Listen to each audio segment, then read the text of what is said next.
They had to come in with all the money and the vision. And it's really funny because Eddie Bravo and I, we've been fans for so long. Eddie Bravo and I went to a live event in the 90s.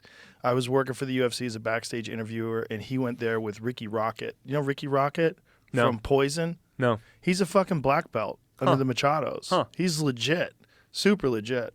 Really nice guy, too. Anyway, so Ricky Rocket and him were at the UFC, and we were talking about it in the 90s. We're like, you know what the sport needs? Because we were in love with it. We're like, but we were martial artists. We were like, the sport needs some billionaires who just throw a ton of money at it and just get it huge. And then the Fertitta brothers come along, billionaires with a ton of money who are huge fans of the sport, just love the sport.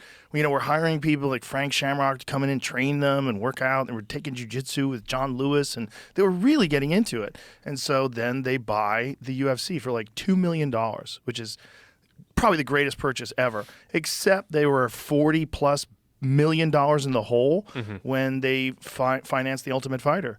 And then that was 2005, and then this one fight takes place with Stephan Bonnar and Forrest Griffin on television. It's so wild and so crazy that millions of people start tuning in. The sport's born. Then you have Chuck Liddell, who was the champion at the time, who was the most fan-friendly champion you could ever have, just a fucking berserker, with just a psychopath with a fucking head tattoo and a mohawk, crushing people. In his prime, he was the perfect poster guy for the UFC because he was just smashing people and then throwing his arms back like rah in a cage. It was nuts. I'm sure you've seen a lot of Chuck Liddell fights. Yeah.